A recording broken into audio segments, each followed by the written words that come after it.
Mga kwento ni Fermo.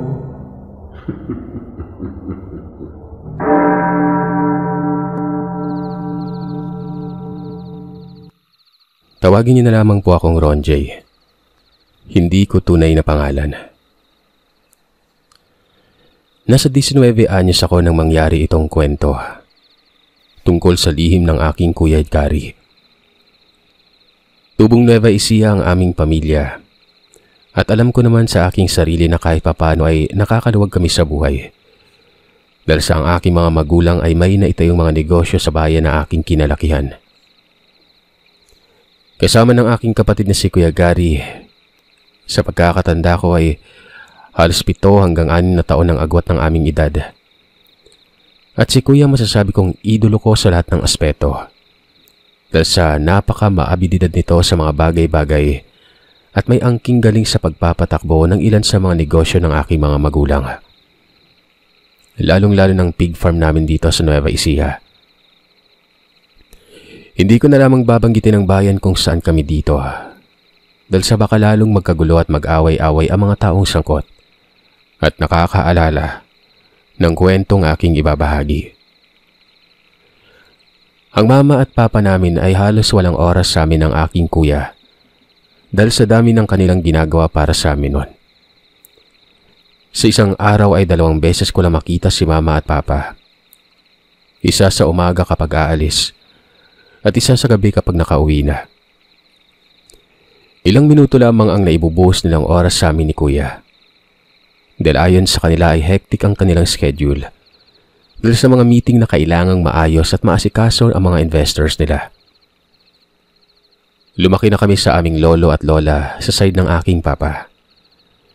Tawagin na lamang natin silang Lolo Kier at Lola Ne.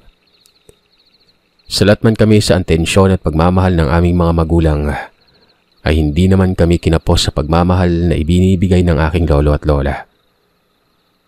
Meron din naman kaming kasambahay na nag-aasikaso at naglilinis ng bahay. Parang gagawin na lamang nila lolo at lola ay bantayan kami at gabayan. Isang umaga, nabalitaan ko sa aking lolo na si kuya pala ay pinapupunta ni papa sa isang bayan sa may Pangasinan para mag-asikaso at mag-survey ng lupa ron. Dahil sa itatayong negosyo ng aking magulang. At dahil sa wala silang oras na maghanap ng mga lupang pagpepwestuhan ay si kuya na ang pinag-asikaso ron.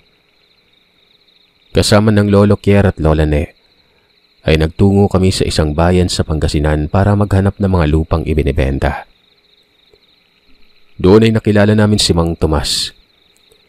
Si Mang Tomas ay isa sa mga katiwala ng mayor ng mga panahong ito. At siya na rin ang aming pinakusuyuan na maghanap ng lupa na pwedeng mabili sa tamang presyo at hindi gaanong kataasan. Na sinang-ayunan naman ito at agad nakipag-ugnayan sa kanyang mga tauhan para mahanapan kami. Nang dahil sa wala naman kaming kilala na kahit na sino o mga kamag-anak namin na nakatira sa Pangasinan, at dahil sa pagod na si kuya at lolo sa pagpapalitan sa pagmamaneho, ay minabuti na naming maghanap ng hotel na aming pwedeng mapaglipasan ng gabi at kinabukasan na kami uuwi. Nang marinig ito ni Mang Tomas, ini-offer niya sa amin ang kanilang bahay upang doon na lamang magpalipas. At dahil sa magkababayan si Lolo at si Mang Tomas na parehong taga Mindanao, mabilis silang nagkapalagayan ng loob. Doon ay sinundan namin ang sasakyan ni Mang Tomas para marating ang kanilang bahay. Pagkarating pa lamang namin ay gulat na gulat kami dahil sa malamansyon nitong bahay sa Pangasinan. Napakalawak nito at may mga babuyan, bakahan at ilang mga manukan sa loob ng kanilang pamamahay. Halos lumuwa ang aking mga mata nang makita ko ang napakagandang bahay nila Mang Tomas. Pati na rin ang mga sasakyan na meron siya. Bilib naman kami rito dahil hindi namin alam na ganun pala karangya ang pamumuhay na meron siya noon. Nang makatuloy kami sa loob ng bahay niya, ipinakilala kami ni Mang Tomas sa kanyang munting pamilya. Ang asawa nito na si Aling Perla at ang 3 anak nilang puro babae na sila Lucy, Annabel, at ang pinaka nagpabago ng buhay ng kuya ko, na si Rita. o nakasanayan na rin naming tawagin na Ate Ritz. Grabe yung kinang ng mga mata ng kuya ko. Napakatindi at kitang-kita kong na talagang tinamaan siya dito. At magaganda ang mga anak ni Mang Tomas. At halos nasa tamang edad na silang lahat, pero ayon sa mga ito ay wala pa daw silang nakakarelasyon na kahit na sino dahil sa natatakot sa estado ng buhay na meron sila. Pero kapag nakilala mo ang mga ito, ay masasabi mong halos simple at payak pa rin ang pamumuhay nilang gusto kapag mag-aasawa na sila. Si Ate Ritz ang pinakabata sa magkakapatid at halos 2 taon lamang ang tanda nito kay kuya. Hindi naman sa pagmamayabang dahil gwapo at matipuno ang aking kapatid na kinalolokohan talaga ng babae. Pero hindi nito pinapansin ang mga ganon dahil wala pa siyang interes para sa mga babae. Puros negosyo at pagsunod sa aming papa lamang ang laman ng utak niya pagkatapos niyang mag-aral ng kolehiyo. Pero mula nang makita ni Kuya Carl si Ate Ritz ay tila hindi na nawala sa isip nito ang magandang mukha ng babae. Na kung ako ang tatanungin, kamukha ni Bianca King. Dahil sa Maginoo ang kuya ko at mataas ang respeto sa mga babae ay hindi na muna niya ipinakita ang tunay na nararamdaman niya. Kinagabihan, habang kumakain kami sa pagdang sabay-sabay, panay simpleng tingin ni kuya kay Ate Ritz nun, na dahilan para ikakilig ng babae. Napapangiti ito sa tuwing kinakausap ng kuya na tila ba'y meron na ding nararamdaman para sa kapatid ko. Kinagabihan ng matutulog na sana kami ay nakaramdam ako ng tila mabigat sa pakiramdam. May aircon ang kwartong tinuluyan namin. Habang natutulog kami sa lapag ni kuya, si lolo at lola naman ang nasa kama ay parang hindi ako mapakali sa aking nararamdaman. Kaya't sinubukan kong dumungaw sa bintana ng kwarto. Habang init na init ako at nagpapalinga-linga sa bintana, kitang-kita ko naman na tulog ang aking mga kasama. Pero ilang segundo pa lamang ang nakakalipas, parang may nakita akong isang figura sa hindi kalayuan sa parting manukan. Nilapit ko pa ang aking muka sa nakasaradong bintana nang makita ko ng malinaw ang isang figura na alam kong tao na para bang may ginagawa ito doon. At dahil sa mahilig ako sa mga exciting na mga bagay, ay sinubukan kong lumabas para tingnan kung ano ang ginagawa ng taong yon. Dahan-dahan akong bumaba ng kwarto. Marahan na naglakad pa ibaba. Pero bago ko tuluyang mabuksan ang pintuan, nakita ko na lampas sa alaunan ng madaling araw. Kaya naman napakunot ang aking noo at sinabing, "Ala, may gising pa ba ng ganitong oras?" Doon ay tuluyan na akong lumabas ng pintuan. Paglabas ko ng pintuan ay biglang nanuot ang simoy ng napakalamig na hangin. Naramdaman ko ang kilabot na umakyat papunta sa bato ko. Pero dahil sa kurisidad ay nagpatuloy ako. Habang naglalakad ay may mga naririnig akong mahihinang mga tunog at mga pagaspas na hindi ko tiyak kung saan nagmumula. Dun sa puntong yon ay naalerto naman ako dahil sa unti-unting pagtaas ng temperatura. Nang muli kong subukang tumingin sa orasan, puno na ito ng hamog dahilan para hindi ko na makita ang loob nito. Ipinagpatuloy ko ang aking paglalakad hanggang sa dalhin ako ng aking mga paa sa eksaktong lugar na pinanggagalingan ng mga kaluskos. May mahihinang mga pag-atungal nang mula sa ilang pulgadang layo. Sinubukan kong sipatin kung anong meron doon. May nakita akong 3 figura. Mga tao. Nakadapa sa isang kulungan ng mga baboy. At walang awa nilang nilalantakan ng kawawang hayop na yon. Sa pagkakaalala ko nun, ang dalawa ay nilalantakan ng bituka. Ang isa naman ay kitang-kita ko kung paano nito kinuha ang isang parte ng laman loob. Sinimulan nitong pangasin gamit ang isang kamay, habang ang isang kamay nito ay hawak-hawak ang leeg ng baboy para hindi ito makagawa ng kahit anong ingay. Tila ba sarap na sarap ang mga ito sa kanilang kinakain. Umalingasaw din ang baho sa kapaligiran, dahilan para magsimulang bumaliktad ang tiyan ko dahil sa mga nasaksihan ko noon. Kaya naman kahit na takot pa at nanginginig ang aking mga tuhod, pinilit kong ipunin ang lakas ng loob ko at sinubukang umalis nun. Nang makabuelo ako ay padapa akong gumapang hanggang sa makarating ako sa loob ng bahay. Dahan-dahan akong umakyat ng kwarto, pero halos panawan ako ng hininga nang bigla na lamang may humawak sa balikat ko. Halos mapasigaw ako sa kinatatayuan ko dahil sa gulat. Muntikan akong madulas sa hagdanan. Mabuti na lamang at nakahawak ako. Si Ate Ritz yung humawak. Agad naman itong humingi ng pasensya dahil sa hindi sinasadya na gawa. Tinanong niya ako kung bakit daw sa oras ng gabi ay tila nasa labas pa ako at naglalakad-lakad.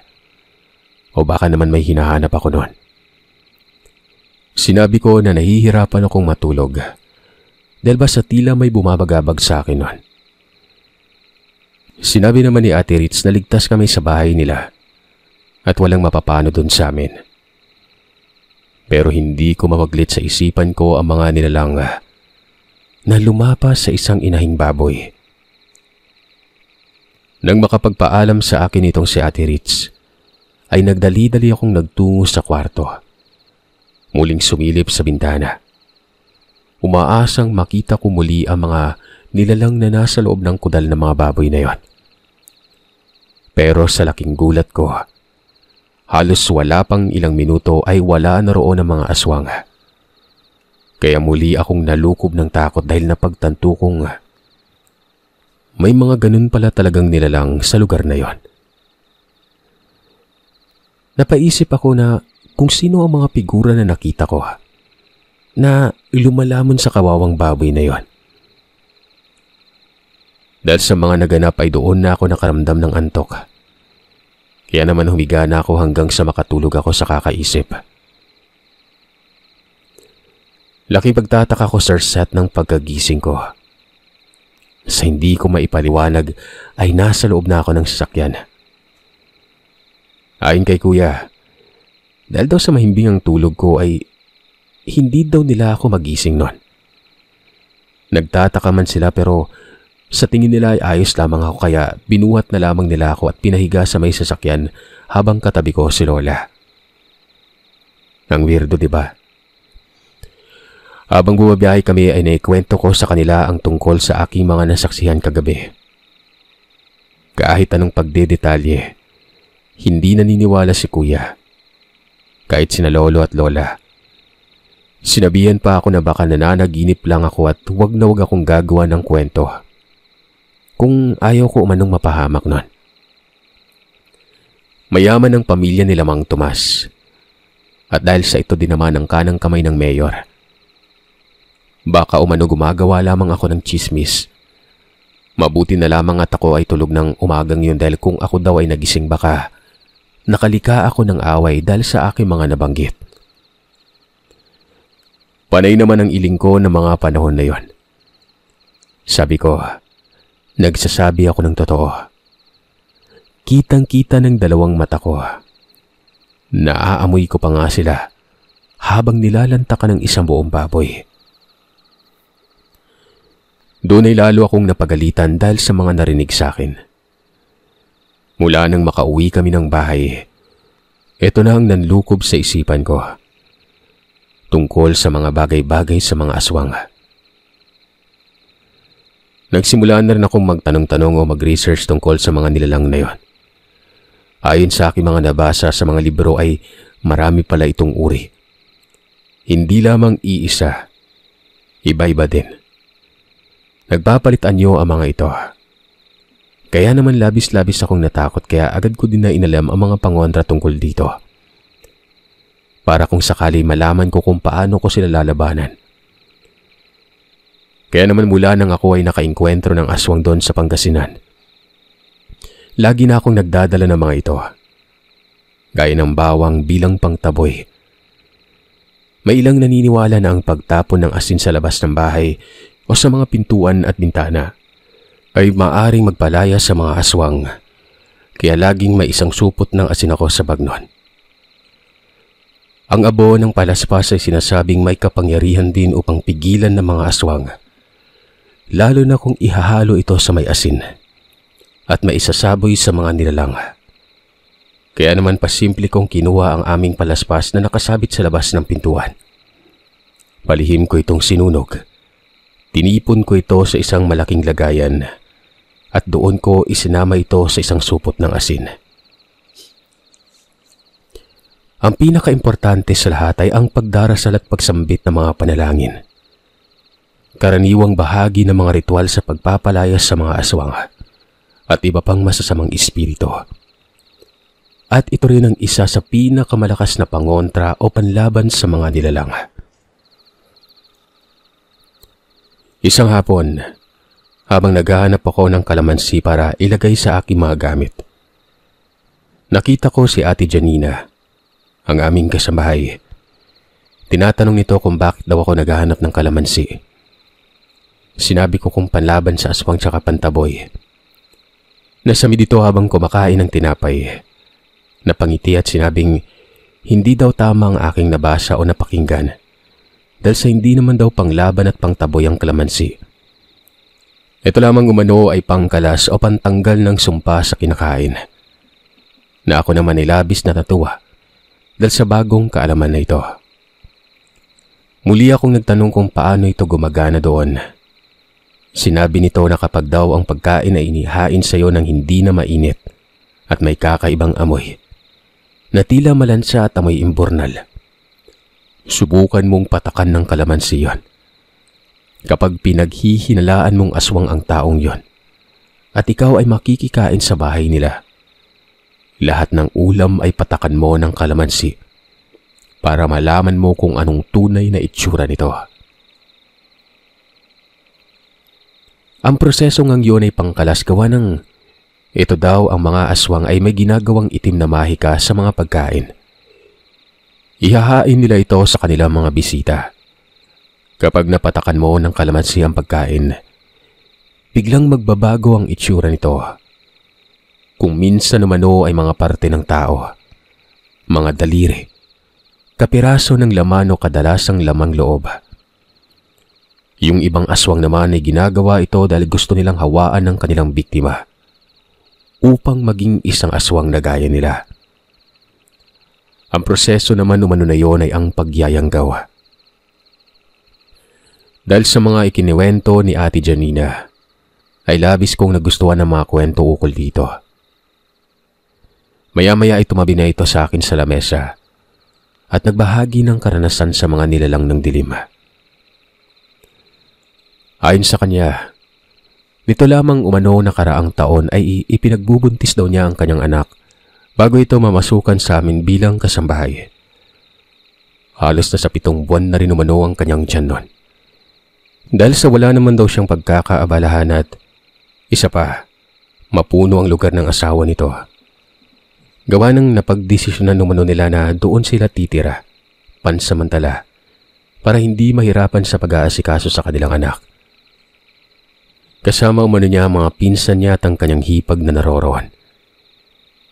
Kinagabihan, nang matutulog na umano sila ng mga oras na yon dahil sa inaantok na ang mga ito sa kakaantay sa kanyang asawa. Kaya nagpasya silang aakyat na sila para makatulog na.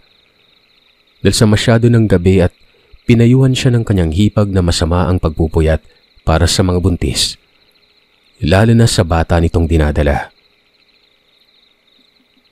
Nang patulog na silang lahat, sa hindi inaasahan, nakalimutan umano nilang magsaboy ng asin sa kanilang bubungan, gaya ng kanilang nakagawian, para hindi sila makapasok ang mga ganong nilalang.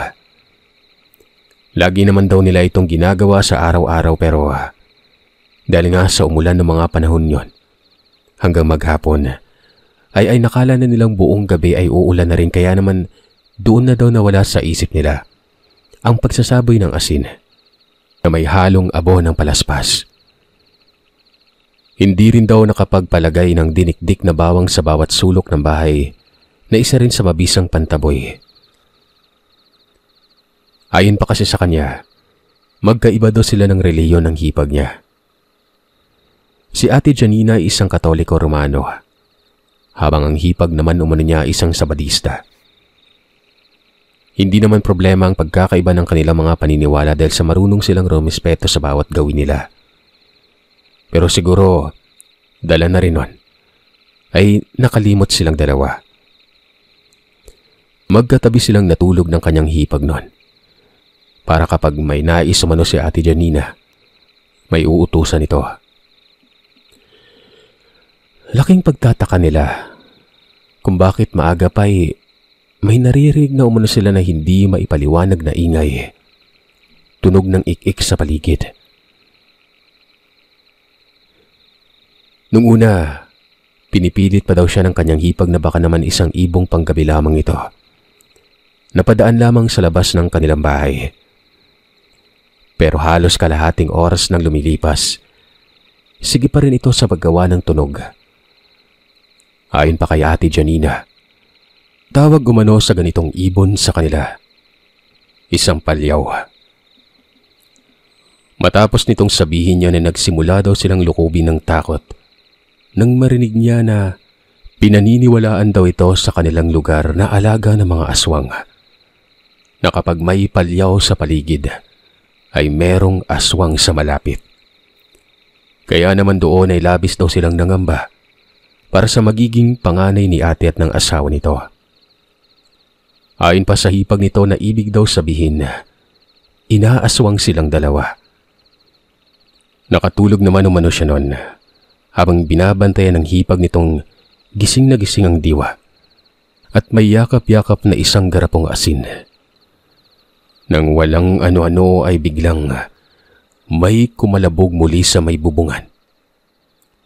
Dito ay nagising uli si ate nang marinig niya ang malakas na tunog ng pagkaluskos sa bubong. Para umanong pinupunit ng yero. Tila ba tuwang-tuwa ito sa pinagagagawa niya.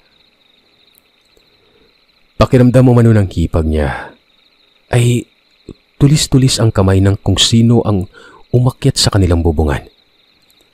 Halos nangingilo na umano sila ng hipag niya dahil sa nakakangilong tunog na yon.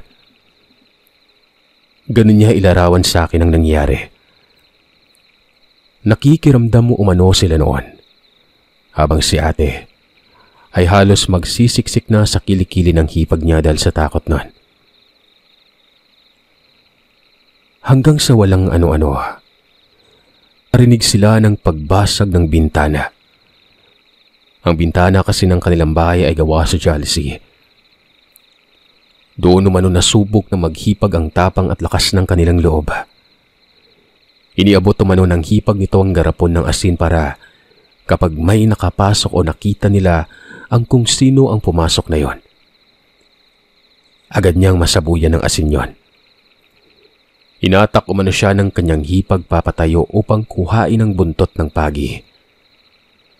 Nagsimula daw silang suyurin ng buong bahay. Mahanap lamang ang kung anong rason para mabasag ang bintanang yon.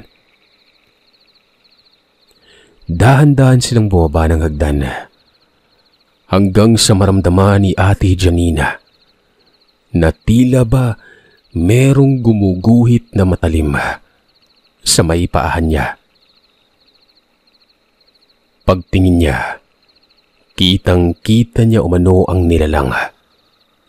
Hindi maaninag ni Ate Janina ang itsura nito, pero napakabaho umano ng amoy.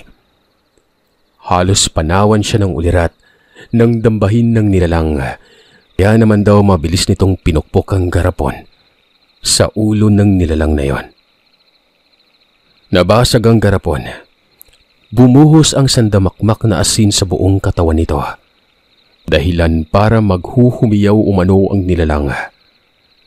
Agad naman daw nitong sinigundahan ng paggampas ng malalakas sa katawan gamit ang buntot pagi.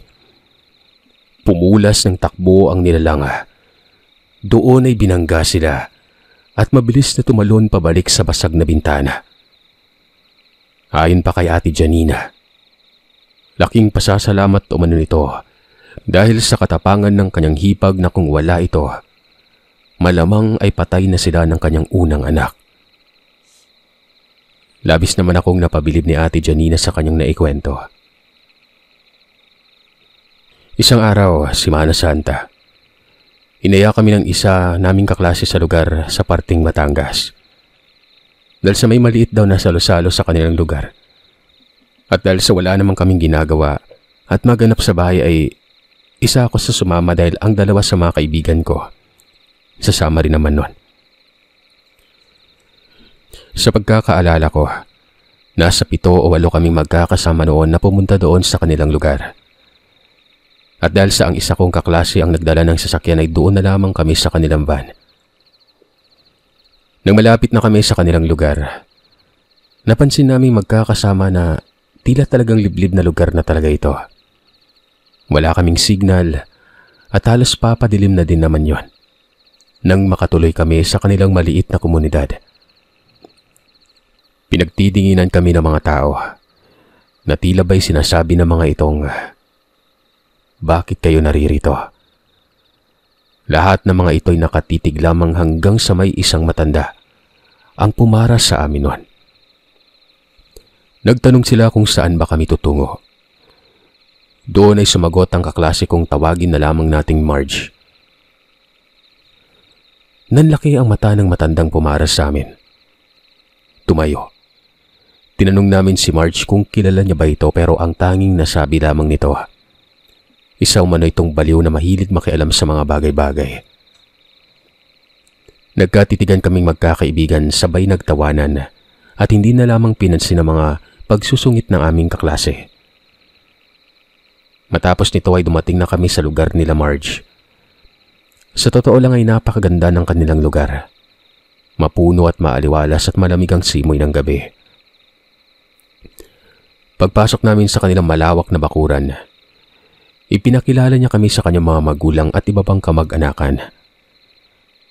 Labis kaming nagtataka kung bakit ang lalaki ng mga mata ng mga kamag-anak ni Marge. Yung parang pinandidilatan kami. Pero ipinagkibit balikat na lamang namin ito. Muli ay naganda na sila ng aming kakainin. Nang ilapag na ang mga ulam ay napansin kong halos lahat ng mga ulam ron puros karne. Labis kaming ikinatuwa dahil sa alam namin ay lutong probinsya at literal na masarap ito at talaga namang nakakaganang kainin. Bukod pa doon, tila ba hindi sila nagdadaos ng tinatawag na Semana Santa gawa ng may luto silang karne. Tsaka bihira lang na makakain kami ng mga ganon.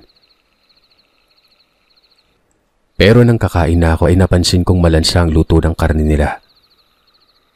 Pero nang tingnan ko ang aking mga kasama, para bang sarap na sarap ang mga ito. Sinubukan ko ulit na tikman ng mga sarsa ng paisa-isa, pero wala talaga sa aking panlasa. Kakaiba at nanonot ang amoy talaga ng lansa nun. Dahil sa nagugutom na ako at nadismaya ako sa mga luto doon. Bumalik na lamang ako ng van, kinuha ang isang balot ng tinapay at yun na lang ang kinain ko.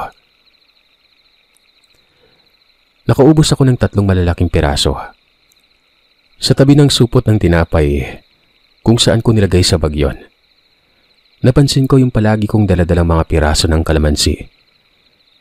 Tuwing umaalis kasi ako sa Sir Seth ay nagdadala talaga ako nun. Gaya ng sinabi ko kanina, yun na ang nakagawian ko. Inilagay ko ito sa aking bulsa. Bumalik ako sa mga kaklase ko. Nakita kong nagiinom na pala sila kaya doon ako nakitagay. Habang sarap na sarap si Peter sa minudong nilalantakan, muli akong tumikim ng ulam pero gaya ng una at pangalawang tikim ko ay ganun pa rin. Malansa. Kaya naman nakitagay na lamang ako sa kanila. Ilang oras nang lumipas ay nagsimula na akong tamaan ng epekto ng alak. Dito na ako naging makulit. Maraming bagay na ang aking iniyayabang sa aking mga kasama roon, gaya ng tungkol sa mga aswang. Pansin ko lang na habang nagkikwento ako tungkol sa mga ganong nilalang, dahil nga interesado talaga ako sa ganong uri. Tinititigan ako ng mga kamag-anak ni Marge. Doon ay may nagawa akong pagkakamali sa buong buhay ko. Dahil doon din mismo ay napatutuhanan ko ang bisa ng pangkalas ng kalamansi. Nang magbida-bida ako, dahil nga sa mga nalaman kong panabla para sa mga aswang, nabanggit ko na kung gusto nilang malaman kung ang pagkain ba ay nagawa na ng ilusyon, ay papatakan mo ito ng piraso ng kalamansi para makalas ang sumpang ibinalot o pinataw dito. Doon ay malalaman mong pwedeng parte ng tao ang kanilang mga pagkain. Napukaw ko ang interes ng aking mga kasama. Gawa ng nakainom na rin sila noon. Pinilit nila akong gawin yon. Dahil sa kalasingan ay agad kong ginawa ang kanilang hiniling. Nagmadali akong kuhain ng ilang piraso ng mga kalamansi sa bulsa. Napansin ko na noon na parang gustong lumapit sa akin yung mga nandidilat na mga matang kamag-anak ni Marge. Lilinawin ko lang, hindi ako naghihinala noon. Kumbaga, para sa akin for the show lang yun yung gagawin ko. Nang matapos ko ng biyakin ng kalamansi, pinatak ko ito sa bawat ulam na nasa aming harapan. Laking pagtataka ko nang walang ano-ano ay biglang nagbulaan ng mga ulam na naroroon. Halos magsiluwaan ang aming mga mata. Akala nga nila nagbibiro lamang ako noon. Pero isa-isang nagbago ang tekstura at itsura ng mga ulam na karne sa harapan namin. Natanggal talaga ang pagkalasing namin noon. Napalitan ng takot ang lahat ng aming mga nararamdaman. Lalong-lalo na nang makita kong ang ulam na minudo nagkaroon ng mga ipis, buhok, at mga nakakadiring bagay na talaga namang nakakakilabot kong alalahanin. Lalo nang parang tosino na karne. Nagbutas-butas yon. Naglabasan ng hindi mabilang na uod. Sa puntong yun ay nagsimula ng magsisuka ang aking mga kaklase. Nag-iyakan na tila ba'y lahat sa amin ay nahimasmasan, habang ang isa sa mga kaibigan ko ay walang humpay ang pagsuka noon dahil nakarami nitong kain sa ulam, lalo na ang minudo at dinuguan. Matapos niyang maisuka ang kanilang mga nakain ay halos mandiri naman ako nang makita kong ang mga sinuka nila ay may mga maliliit na parang butete sa dagat. Nagpapalangoy-langoy sa kanilang mga suka sa lapag noon. Pero ang labis na ikinatakot namin, bigla-biglang isa-isang nagsiangil ang mga kamag-anak ni Marge. Hanggang sa may narinig akong sigaw noon. Tinatawag ang pangalan ko. Humanda umano ako dahil ako umano ang uunahin. Napaka-pakialamero ko mano dahil umano sa akin nawalan sila ng pagkain noon. Sa totoo lang hindi ko talaga alam na sila pala ay aswang. Gusto ko lang talagang magpatawa nun, Sir Seth, at hindi ko naman sinasadyang ganito pala ang magiging epekto. Natotoo nga ang sinabi ni Ate Janina tungkol sa proseso ng pangkalas ng sumpa ng mga aswang sa pagkain noon. Nagsipaglundagan ang mga kamag-anak ni Marge sa akin, lalo na ang tatay at nanay nito. Nagpulasan kami sa kakahuyan para matakasan ng mga nilalang na unti-unting nagpapalit ng anyo bilang mga aswang.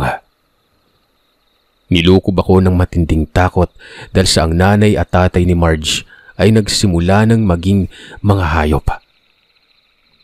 Walang humpay ang pagtulo ng laway nila. Sa akin nakatitig ang mag-asawang yan. Kumaripas ako ng takbo sa sasakyan para kuhain ang bag ko. Dahil sa may nakahanda ako mga gamit na pwedeng maipanglaban namin sa mga nilalang na yon. Walang lingon-lingong minadali ko ang pagkuha ng gamit. Dinukot ko ang isang garapon na asin na may abo ng palaspas. Nang may isang nilalang sumalakay sa amin, inatake nito ang isang kaklase ko at pinipilit nitong tangayin. Mabuti na lamang at medyo may kataba nito kaya hindi ito kaagad nadala.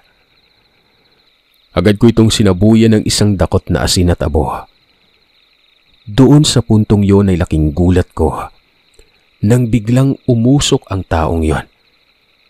Nagsisisigaw ito na sakit na sakit. Kitang-kita ko rin na kahit na napakaitim ng balat nito ay talagang tinablan ng pangontra. Nang maglupasay na ito sa lupa, nagkaroon kami ng pagkakataon upang makapulas at sabay-sabay tumakbo. Dinamba naman ng kung sinong nilalang ang aking kaibigan at dahil doon ay nagpagulong-gulong sila sa lupa. Hanggang sa makalmot nito sa mga braso si Brent.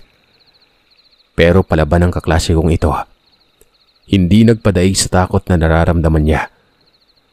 Pinagsusuntok niya ang nilalang. Hindi ito malabang suntok niyang yon. Kaya muli akong dumukot ng isang dakot na asin. Hinagisan ko ito na agad namang kumapit sa dibdib niya, pababa ng tiyan. Kaya nang makita ni Brent na nagsisimula na ring umusok ang katawan ng nilalang, mabilis itong bumalikwas at pinagtatadyakan ng nakahigang nilalang na yon. Doon ay kaagad namin siyang hinatak. Pero sa kabilang banda, laking gulat namin na ang mismong kaibigan naming si Marge ang unti-unting nagbago ng anyo nun. Kumalaw-galaw ang buhok nito. Ang maganda nitong muka ay napalitan ng itsura ng tila isang matandang babae. Ito naman ang sumalakay sa amin nun. Gamit ang malalaki at mahaba nitong mga kamay ay sinubukan nitong atakihin ng grupo namin. Na tila ba itinataboy kami nito papalayo sa aming sasakyan para hindi makatakas. Pero agad nagsidampot na mga kahit ano at mga bato ang aking mga kaklase. Pinaghahampas nila ito. Pinaulanan ng bato nang sa hindi ito makalapit sa amin.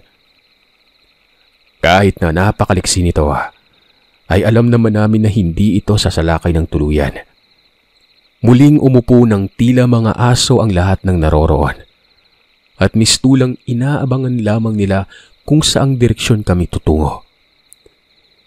Isa-isa ko ding inabutan ng tigda-2 piraso ng kalamansi sa bulsa ang aking mga kasama.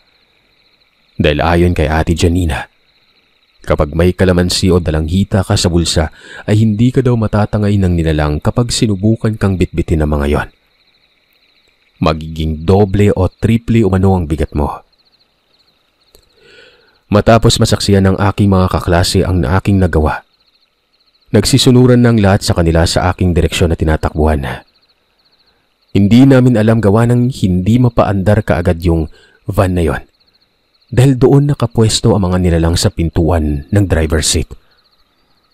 Kaya nang akma na naman silang tatakbo, tumakbo na rin kami.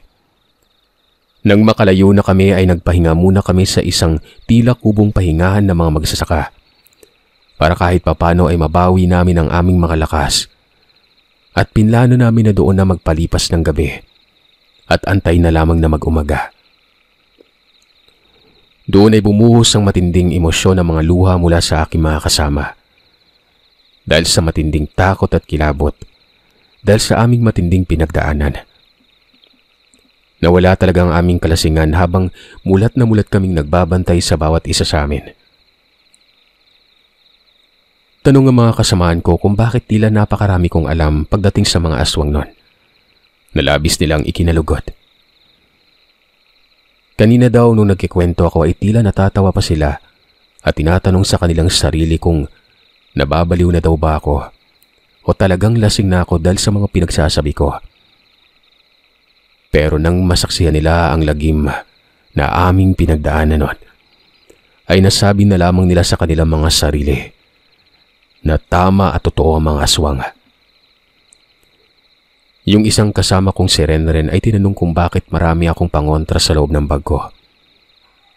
Natatawa ko naman itong sinagot na mula nang mangyari sa akin ang unang engkwentro ko sa mga nilalang sa may Pangasinan, ay tinatak ko sa isip kong magsaliksik tungkol sa kanila. Laking pasasalamat ko din kay Ate Janina dahil nakapagbigay siya ng mga karagdagang kaalaman kung ano-ano ang mga panlaban at pangontra sa mga ito. Habang sinasabi ko ang tungkol dito, nagulat na lamang kaming lahat nang marinig namin na may tumutunog sa may bubungan ng aming tinitigilang lugar. Damdaman namin yung pagkalampag ng bubungan na alam namin na hindi ganun katibay yon dahil parang kamalig lang yon. May umatungal doon. Pero laking gulat namin, Sir Seth, nang bigla naming marinig na may mga nagsisigawan ding tao sa may labas. Isang malakas na pag-atungal ang kumawala sa buong paligid matapos naming marinig ang sigaw na yon. Sumilip kami. Nakita namin na may mga taong may mga dalang mga sibat. Laking tuwa namin nun. Kahit na natatakot na kami sa kung anong pwedeng mangyari sa amin sa loob ng kamalig. Nakaramdam kami ng pag-asa nun. Doon ko napagtanto na kulang pala kami sa loob ng kubo. Meron pala kaming mga kasamang napahiwalay at sa kabutihang palad ay nakahingi ng tulong sa mag-amang magsasakang naroroon lamang malapit sa lugar na yon. Napagdesisyonan ng mga ito na tumulong sa amin. Nagtawag ito ng mga kasama hanggang sa hinanap nga nila yung mga malalakas na atungal at sigawan. Ang isa sa kanila ay tawagin nating Mang Eloy na parang pinuno ng grupong yon. May dala-dala itong karet sa bewang niya, yung panggapas ng damo. Doon ay isa-isang nagpulasan ng mga nilalang na yon. As in wala sila na parang alam nilang hindi magiging maganda ang kahihinatnan ng kanilang angkan kapag nanlaban pa mga ito. Marami-rami kasing tao doon, Sir Seth. Nang kumalma na ang lahat, sinamahan pa nila kami patungo sa aming sasakyan. Pagkarating namin doon sa lugar, tila ba walang katao-tao doon sa maliit na puok o komunidad nila Marge. Alam nyo, pagkasakay namin ay mabilis na kaming umalis at nagpaalam sa kanila. Imbis na masaya ang aming naging bakasyon ay naging masalimuot pa dahil sa naganap na yon. Gusto man naming pasalamatan yung mga tumulong sa amin ay takot na kaming bumalik doon sa lugar na yon.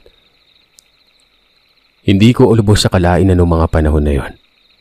Kahit na malapit na ang taong 2000, ay meron pa rin pala talagang mga ganong nilalang na nagkukubli lamang sa paligid at nakahandang pumatay anumang oras nilang gustuhin. Kaya naman ang ginawa ko noon ay nag-aral pa ako na nag-aral at nagtanong na nagtanong kung sakaling makaengkwentro muli ako ng ganong uri ng nilalang. Pagka-uwi ko pala noon nang nangyari yun ay grabe ang pag-aalala nila lolo at lola.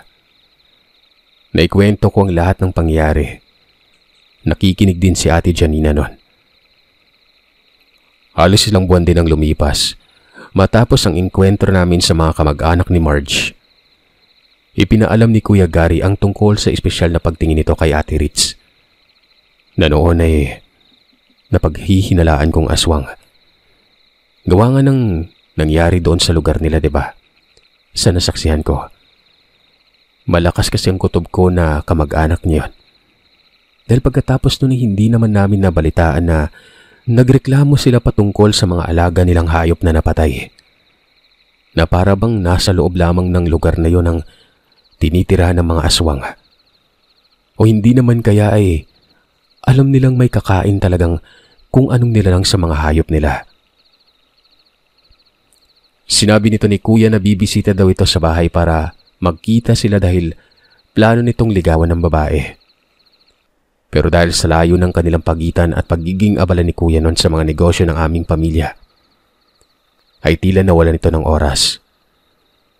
Pero ayon kay Kuya, sa tuwing may libre siyang oras ay nagagawa niya itong daanan, kahit ng saglit lang, Doon lamang sila nagkakaroon ng pagkakataong makapag-usap. Muli kong naikwento ulit kay Ate Janina. Ay isa itong paraan na sinabi kung paano malalaman kung tunay na aswang ang isang tao. Tinandaan ko lahat ng ipinag-utos niya. Mga bandang tanghali ng Abril noon, nang magpunta si Ate Ritz sa aming bahay.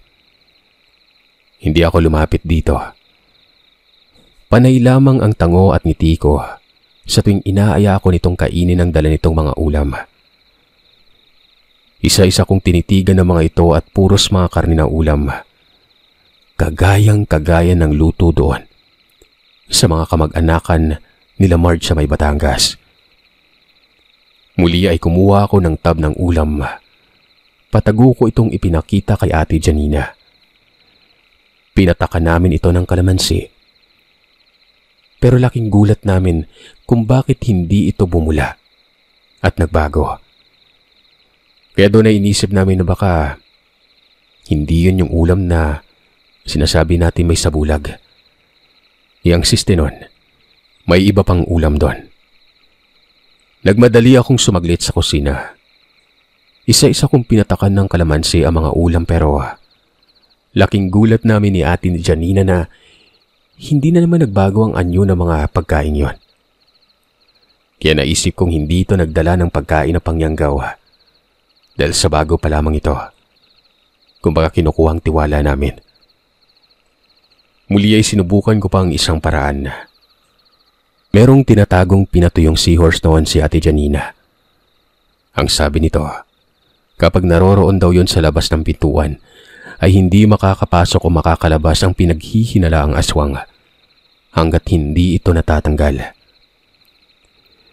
Ipinuwesto ko sa labas ng pintuan ang pinatuyong seahorse na yon. Pinuwesto ko ito sa tagong bahagi. Naisip ko noon na pupuntahan namin ang malapit na pig farm pero laking gulat ko nang humarap si Ate Riz sa akin. Pawis na pawis. Biglaan umano na sumama ang pakiramdam nito.